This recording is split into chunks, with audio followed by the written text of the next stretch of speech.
அன்பு தோழர்களே, அன்பு வணக்கம். அனைவருக்கும் புத்தாண்டு நல்வாழ்த்துக்கள். ஜோதிட கணிப்பின்படி 2026 தமிழக சட்டமன்ற தேர்தலில் மக்கள் யார் பக்கம்? இது தலைப்பு. இங்கு தெரிகின்ற ராசி கட்டத்தை கவனியுங்கள். 2026 மீனராசியில் சனி பகவானும், கும்பராசியில் ராகு பகவானும், சிம்ம ராசியில் கேது பகவானும், மிதன ராசியில் குரு பகவானும் இருக்கிறார்கள். இந்த குரு 2026 மே மாதம் வரை மிதன ராசியில் இருக்கும். அதற்கு பிறகு கடகராசிக்கு பெயர்ச்சியாகும்.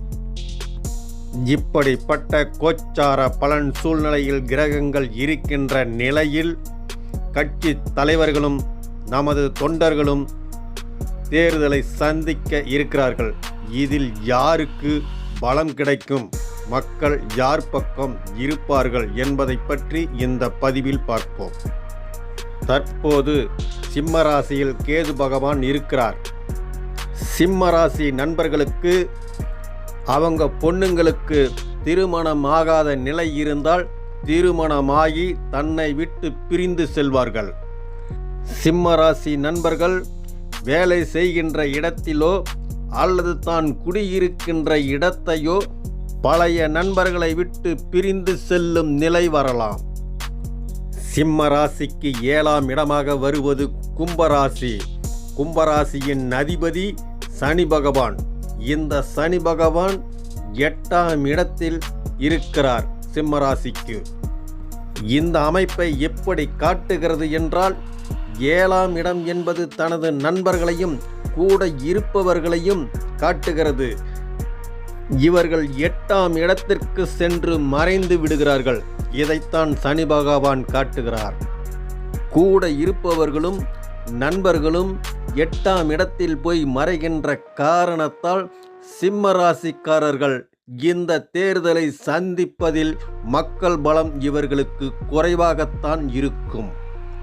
நமது தமிழகத்தின் முதல்வர் மதிப்புக்குரிய மாண்புமிகு ஸ்டாலின் அவர்களுக்கும் சிம்ம ராசி என்றால் இப்படித்தான் மக்கள் பலம் குறைவாக இருக்கும். கடக ராசிக்கு 2ஆம் இடத்தில் கேது பகவான் நிற்கின்றார். இந்த 2ஆம் இடம் என்பது வாக்குஸ்தானமாகும். 2026 கடகராசிக்காரர்கள் யாருக்காவது ஒரு வாக்குறுதியை கொடுத்தால் 2ஆம் இடத்தில் கேது பகவான் இருப்பதால் அந்த வாக்குறுதியை நிறைவேற்ற முடியாது. ஒருவருக்கு கடகராசிக்காரர் பணம் கொடுத்தால் அந்த பணத்தை திருப்பி வாங்க முடியாது. கடகராசிக்காரர் ஒருவரை நம்பி அவருக்கு ஜாமீன் கொடுத்தால் அந்த தொல்லை இவர் தலையில் வந்து விடிந்துவிடும்.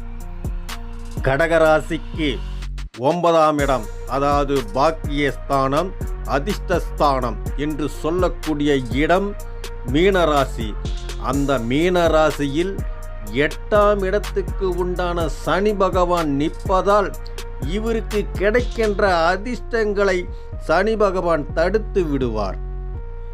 இப்படிப்பட்ட சூழ்நிலையில் கடகராசி நண்பர்கள் தேர்தலை சந்தித்தால் அவர்களுக்கு வெற்றி என்று சொல்லக்கூடிய அதிர்ஷ்ட வாய்ப்பு குறைவாகத்தான் இருக்கிறது.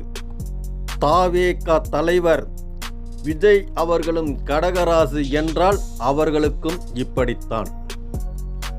கன்னி ராசிக்கு 6ஆம் இடமாக வருவது கும்பராசி. கும்பராசியில் ராகு பகவான் இருக்கின்ற காரணத்தால் எதிரிகளை கன்னி ராசிக்காரர்கள் எளிமையாக வென்றுவிட முடியும். கன்னி ராசிக்கு 6ஆம் இடத்து அதிபதி சனி பகவான். இவர் 7ஆம் இடத்தில் போய் இருப்பதால் எதிரி கூட இவருக்கு நண்பர்களாக மாறிவிடுகிறார்கள். கன்னி ராசிக்காரங்களுக்கு எதிரிகளால் நன்மையும் நடக்கும். இப்படிப்பட்ட சூழ்நிலையில் 2026 கிரக நிலை இருக்கின்ற காரணத்தால் கன்னி ராசிக்காரர்கள் சுய ஜாதகம் சரியாக இருந்தால் இவர்கள் தேர்தலில் வெற்றி பெறலாம். நமது மதிப்புக்குரிய முன்னாள் முதலமைச்சர் மாண்புமிகு எடப்பாடி ஐயா அவர்களும் கன்னி ராசி என்றால் இந்த தேர்தலில் வெற்றி பெறுவார். மக்கள் பலம் இவருக்கு இருக்கும். மீண்டும் ஆட்சியை பிடிப்பார். 2026 மே மாதத்திற்கு பிறகு குரு பகவான் கடகராசியில் பயணம் செய்கின்ற பொழுது விவசாயம் மிக சிறப்பாக இருக்கும். கடகராசியும் நீர்நிலைக்கு உண்டான இடம், மீன ராசியும் நீர்நிலைக்கு உண்டான இடம். இந்த 2 இடத்திலும் கடகராசியில் குரு பகவானும் மீன ராசியில் சனி பகவானும் இருக்கின்ற காரணத்தால் இந்த ஆண்டு தண்ணீருக்கு பஞ்சம் இருக்காது. தண்ணீரால் சில இடங்கள் சேதமடையவும் வாய்ப்பு உண்டு.